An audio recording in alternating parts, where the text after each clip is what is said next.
With the Lighting of the Way project, it was our hope that we could form meaningful relationships while inspiring a love of nature and an awareness about sustainability.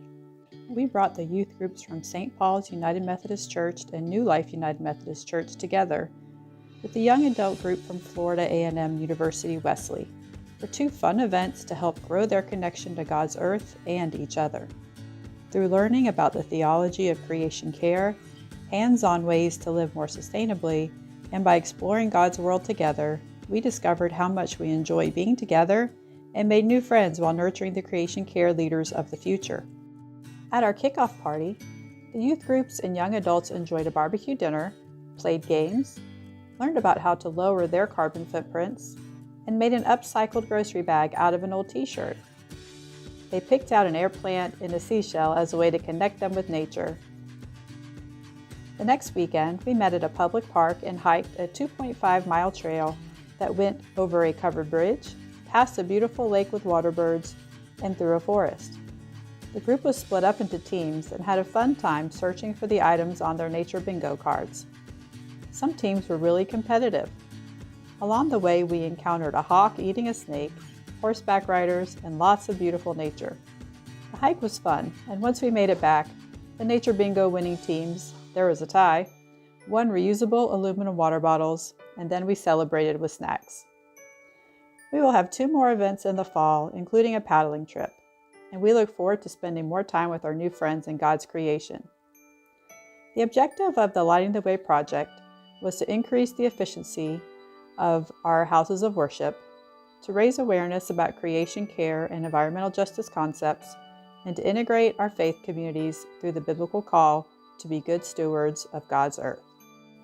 The Lighting the Way project is supported through a grant from Earth Keepers and UMCOR and includes funds for special events, upgrading exterior lighting, and developing signage to increase sustainability at our houses of worship. We hope this project will inspire other churches to make similar partnerships in their communities as a positive step to form friendships that will increase racial unity and develop a love for God's world in our younger generation.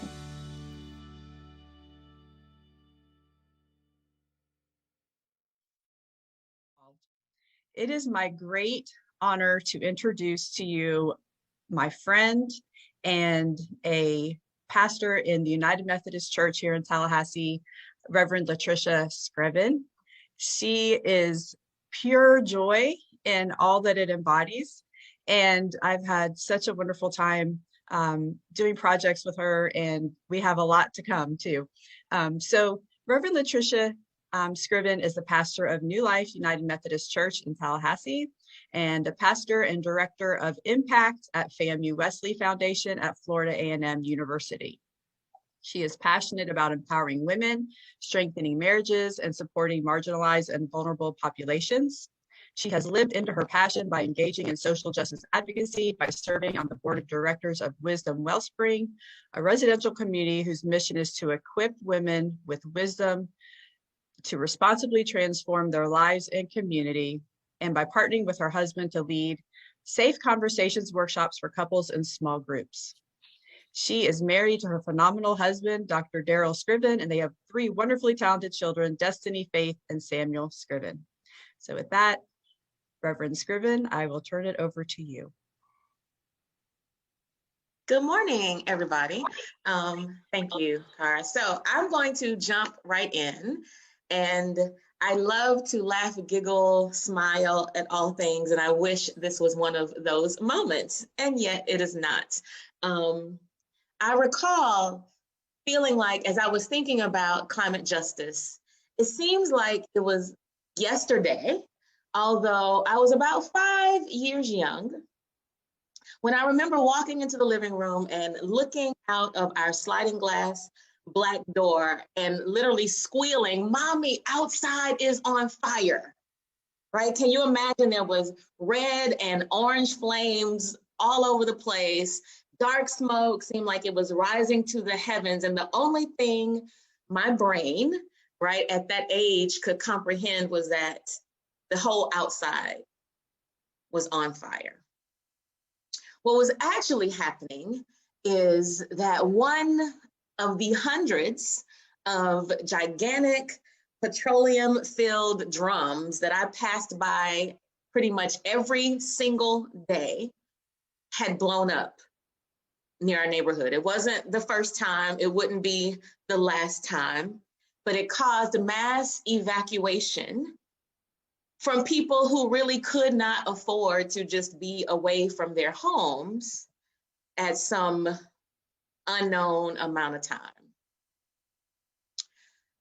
I couldn't imagine what was happening because I was only 5 years old. And I've heard it say, you know, if you can't stand the heat, get out of the kitchen. But what do you say to a little girl who's standing outside and the entire kitchen is blowing up because people and power structures at the highest levels don't seem to want to make the right kinds of decisions? At that time, I didn't know then what I know now, and that is that I grew up on the cusp of what has become known as Cancer Alley. And that's an 85-mile stretch of land along the Mississippi River from Baton Rouge to New Orleans. And it has more petroleum plants than you can ever imagine or that should ever even be considered legal. But I guess that's what we get when we begin to have, I don't know, a society that values profits over people. We get Cancer Alley. And if you're me, not only do you get Cancer Alley, but you get a mom who was recently diagnosed with 4th stage ovarian cancer. You get her sister, my aunt, who was diagnosed with a 4th stage rare blood cancer. And they get 3 siblings who have all died of 3 different forms of cancer. There are 8 of them all together, in ways that we know are connected directly to the environment, but can't absolutely prove, and how many people would care anyway. And so now I'm no longer in Louisiana, right? I find myself in Florida, and some may say that's not our issue, that's Louisiana. Here we are in Florida. But as was just said, I am married to an amazing guy who's a dean, and he's really handsome and cute. And he grew up, however, in Jacksonville, Florida, in between 2 housing projects.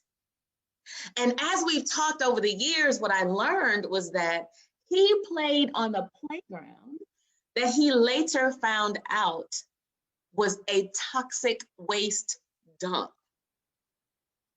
And right across the street was an abandoned Chevron plant. So it's no wonder to me why his sister, my sister in love, was also diagnosed with cancer a few years ago. We are literally destroying the world and everyone in it and everything in it. And I think that until we make an informed decision to do otherwise, as long as we're making informed decisions to do nothing or very little, we are the ones that are responsible for setting an entire planet on fire. We've got to do better. We need to do better. We're here to demand, right, that we do better and that we transition to renewable energy and provide a safer place for all of us, because we know that there are alternatives. And so we're calling for climate justice.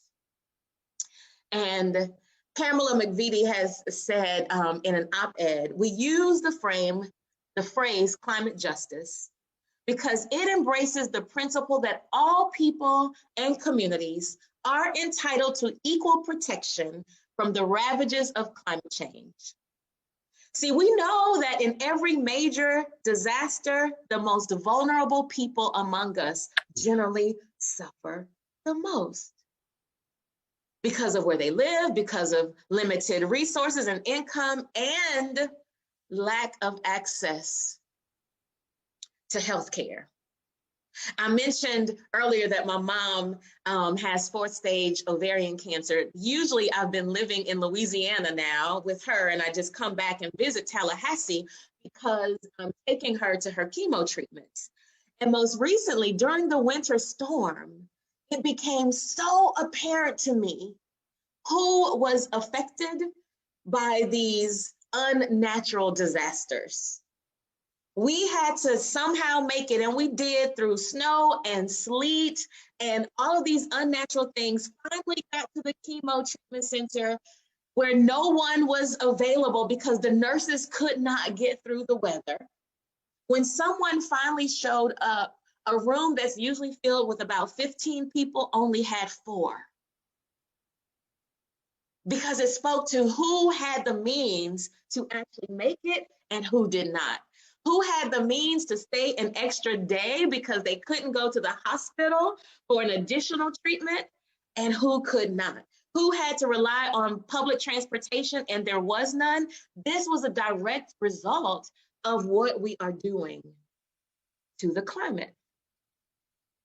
So I agree with Pamela when she says things like, we are tired that the poorest people seem to lose their power first in disasters like these and the last to have them restored.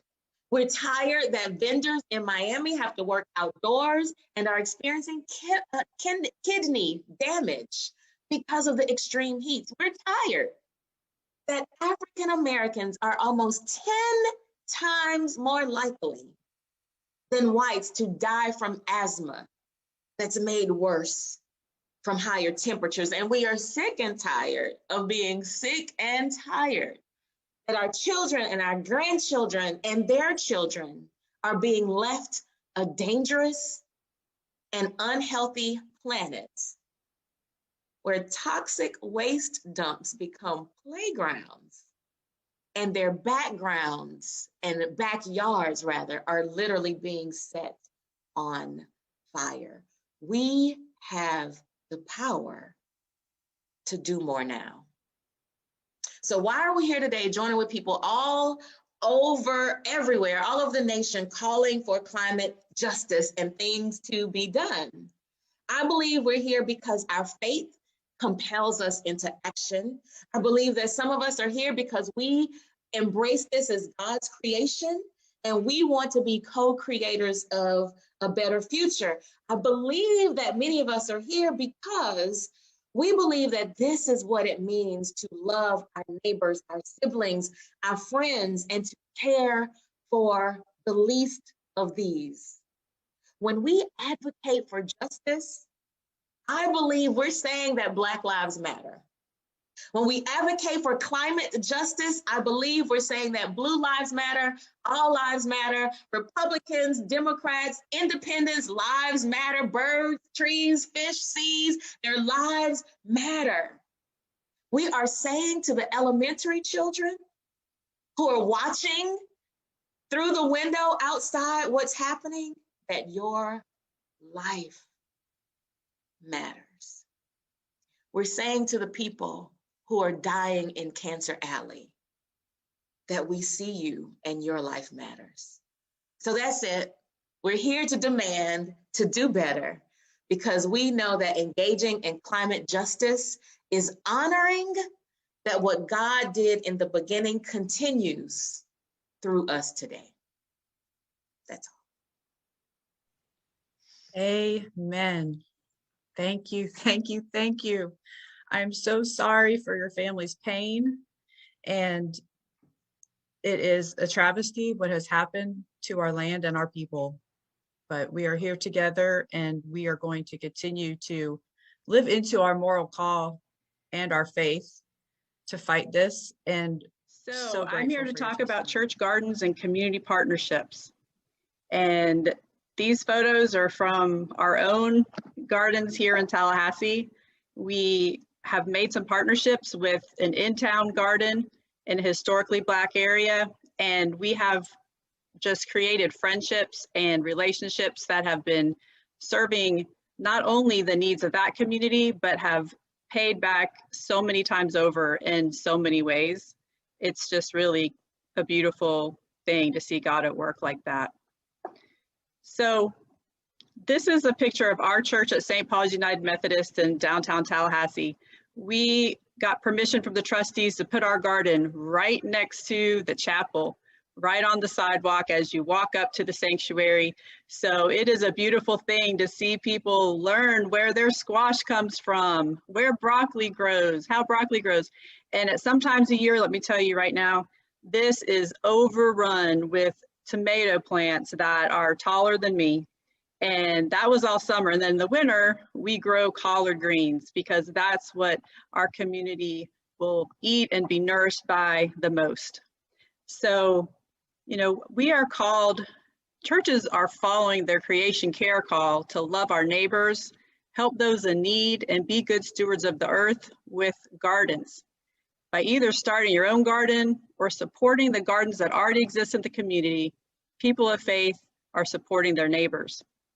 Now, this is meeting a need to alleviate hunger, but also improve race relations and to grow closer in community together. The opportunities are there. We have church land, we have the chance to fellowship, and we have volunteers with a desire and a heart for social justice. And so we can grow and we can share the food with food banks and homeless shelters and community groups and members in need, and we will keep doing that. But we will also work to empower our neighbors and our community, and we will volunteer in those frontline groups to support their goals to better serve what they know their community needs.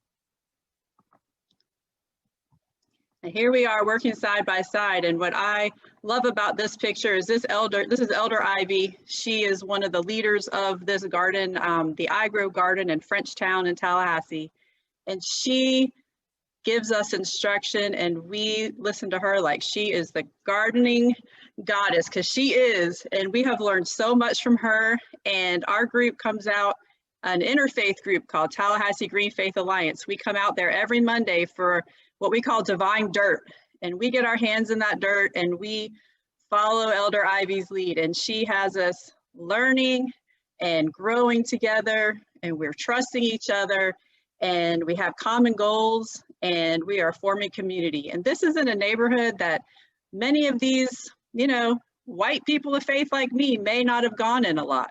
But now we are spending hours a week in this neighborhood, and it is now our land too. These are our people too, and we are one together. And we are growing food. And what's really cool about this garden is there's a big education component with kids. There's also an area where the community can just come in and certain times of the week, you know, harvest what they need. Elder Ivy is amazing. She also takes food to the community members that she knows need it delivered because they can't get out. So she has those relationships with the families and the people who she knows for sure what they need, and we can go there and just pour in our time and our effort and our love to help her meet those goals to really serve our community. So we talked a little bit about grant and funding, and I'm right with you, Pastor Brown. It doesn't take that much to get started with the garden, does it? You know, I mean, I have something similar to yours with the plastic beds, but you know, wood is even cheaper than that. Take some nails and some dirt, and you don't even have to do that. You can just till the dirt right there as it is, and seeds are certainly cheap, and in our community, our library even gives away free seeds. So there's ways to get seeds, you know, so you got to figure out what you want to do. Are you going to do this at your church? Or are you going to go into a community garden and volunteer there? And a lot of times I recommend people do that first. They'll learn about gardening, they'll make those relationships, they'll make those connections, and they can go into it when they're ready. If they're ready to do one at their church, they will already have all that knowledge and all that support. So you're going to need to, you know, property and a water source. Local, county, and city resources are so valuable. Here in Leon County, our sustainability office has a $1,000 grant for new gardens, and we got that in a week. And so when we applied for that sustainability grant, all of a sudden we were in the gardening business, and it all went from there. Also, the city lets groups use city land that's not being used for gardens. So call your city and county and your extension service and find out what's available for you. There are the church ministry funds. I know at our church they said, you can become a ministry, but we have nothing to give you. So good luck. So we did a fundraiser, and we had people, you know, our garden is actually made out of concrete blocks. And so we sold blocks and people got to decorate them with glass mosaics. And we got families out there, you know, planting the sprouts and growing the food intergenerationally. And it was so exciting for the grandparents to tell us like everything they knew, because Lord knows we needed it. So it was beautiful. You know, there's local garden clubs that also a lot of times help start gardens. Donations from community businesses. We had a seed company, over 100-year-old seed company, that helped us get our start. They gave us plants and seeds. And then also donations from supporters. We do this, and I'm sure a lot of you do it too, the alternative Christmas market at church. And so we have certificates to buy an orange tree or to buy a tomato plant, or and so that's a big way that we get funds as well. The one thing that's great about gardening is it's outside and it's relatively safe compared to a lot of other ministries out there. We've been gardening through the whole thing, and I can tell you it has helped my mental health, it's helped my physical health, it's kept us in fellowship with each other. This on the right is our garden at St. Paul's. We call it the Mosaic Garden. You can see some of our mosaics decorated there. And that's just part of our team, but we've been there masked and socially distanced, although we got together for the picture, but we're usually socially distanced. And the same thing in the Frenchtown Garden I grow, we wear our masks, and it was really sweaty in August, but we did it. So it's a really great way to bring people together. Our youth group is involved, and you can seek out groups to volunteer together, and that's a great way to get your volunteers. So our interfaith group comes as a group. Your youth group can come together. Sunday school classes like to come together. It becomes a social event. Families come together. We do an adopt a week in the garden. So a family will take the garden just for 1 week, and that's their week to come water and weed and pick, and then they do that. And that's just a fun and manageable way for them to be involved. So yeah, make it easy for your volunteers too. You can set the same time each week, like our Divine Dirts on Monday mornings, and we know that we'll be there Monday mornings. Good communication with emails and Facebook posts, reminders, and you can provide the supplies. You know, gardening again is pretty low cost to get going. So we provide the shovels and the hand rakes and, you know, the gloves and things like that. So people literally can just show up as long as they have their mask, and make it fun. You know, smile, have fun, enjoy your time together. It's almost impossible to work in the garden and not have fun. But thank your volunteers, and then yes, take those photos and share those photos, capture those moments. And it goes so far with showing the church what you're doing and how much joy is involved. So this is just a little quick harvest picture because, you know, you got to see the end results. We have citrus trees, so we kind of have a food forest going on. We've got our tomatoes. We made ratatouille for the homeless population that's behind our church one summer because we had so much produce. You know, cabbage in the winter. So just so joyful and so much fun to be able to grow this beautiful food and share it with others. And, you know, as the chairperson of the Florida Creation Care Group team, I am very excited about things going on all over the state. And we are really lucky that people who organize this call are doing this amazing micro farm in Orlando called Grow It Forward.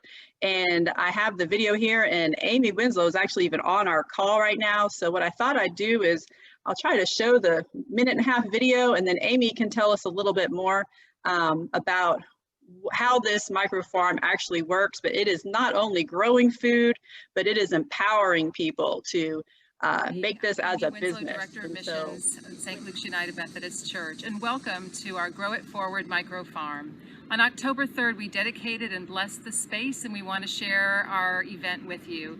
I'd like to introduce you to Fakurta Mariam Mangisty, our Executive Director of Missions. I am so excited that we are all here today celebrating this new pilot project that we have started at St. Luke's, Grow It Forward. The vision of this pilot project is all in the name.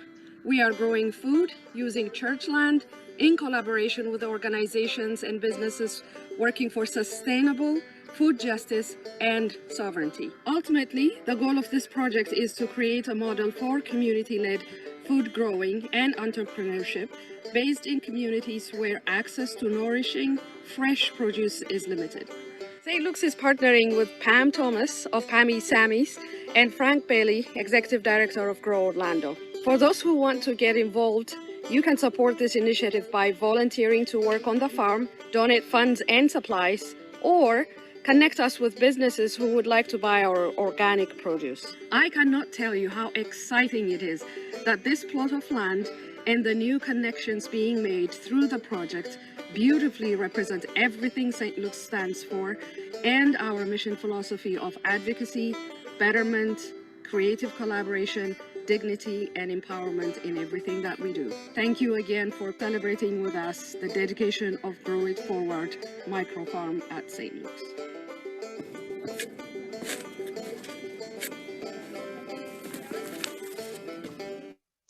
All right, wasn't that beautiful? Like I said, you know, finding a frontline garden to support instead of starting your own if you're not ready. This was just kind of a case study of how the Tallahassee Food Network is a nonprofit who's working in the community, and they're doing health and business education, growing education, have a food pantry, home delivery, backpack drives.